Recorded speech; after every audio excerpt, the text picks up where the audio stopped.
En México la política se viste con palabras de austeridad, pero camina sobre alfombras de terciopelo. En esta semana nos han dejado un retrato claro de esto.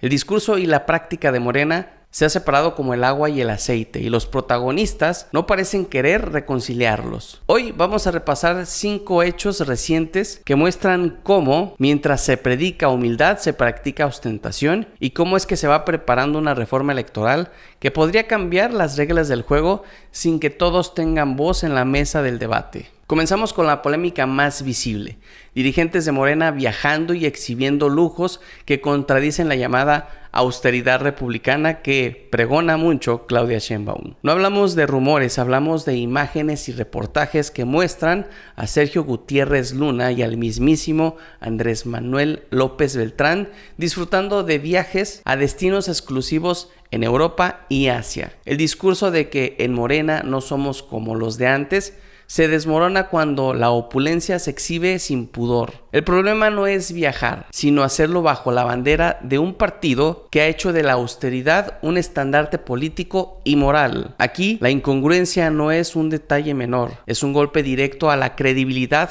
de un proyecto. Y como en política nada se deja al azar, la respuesta interna no tardó en llegar. Pero más que cortar de raíz el problema, parece un intento de apagar el incendio con un vaso de agua. La presidenta nacional de Morena, Luisa María Alcalde, tuvo que salir públicamente a pedir a los políticos de su partido que eviten la ostentación.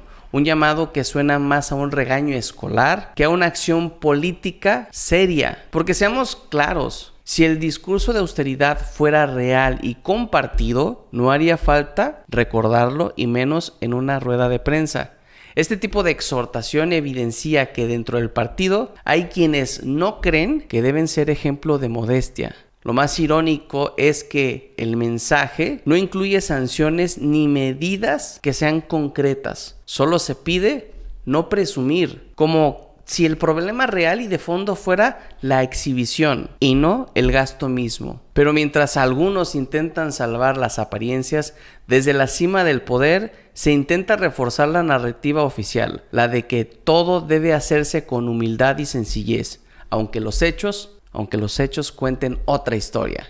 Claudia Sheinbaum reafirmó esta semana que el poder se ejerce con humildad y sencillez. El mensaje claro iba dirigido a Andrés Manuel López Beltrán tras las críticas por su viaje a Japón. López Beltrán respondió que costeó el viaje con su propio dinero y negó haber usado recursos públicos. El detalle es que en política no basta con cumplir la ley, también cuenta la percepción. Y la percepción hoy es que el hijo del expresidente disfruta privilegios que contradicen el relato de un gobierno que pide sacrificios a la población. El problema de fondo no es legal, es ético, y mientras el discurso insiste en la humildad, las imágenes de lujo siguen circulando por todo internet. Y mientras la atención mediática se concentra en los viajes y las fotos, otra jugada se cocina en paralelo con consecuencias mucho más profundas: la reforma electoral. El histórico dirigente de izquierda, Pablo Gómez,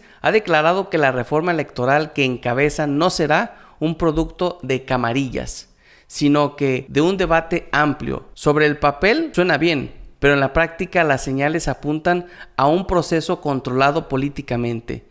Entre las propuestas se encuentran eliminar el fuero constitucional, instaurar elecciones primarias, reducir el financiamiento a partidos y reestructurar los órganos electorales. En teoría, fortalecerían la democracia. En la práctica, podría concentrar más poder en un solo partido, porque aunque no se plantea eliminar el INE, las modificaciones podrían debilitar su independencia. Y aquí la pregunta es inevitable: ¿es una reforma para mejorar las reglas o para asegurar las ventajas del partido en el poder? Las voces críticas ya han empezado a señalar el riesgo. Un cambio en las reglas sin un verdadero diálogo podría ser una jugada peligrosa para la pluralidad política de México. Un análisis publicado recientemente advierte que Morena escucha pero no dialoga, que la supuesta apertura es más un trámite que un ejercicio genuino de construcción colectiva, y si algo demuestra la historia políticamente en el país es que las reformas sin consenso acaban debilitando a las instituciones.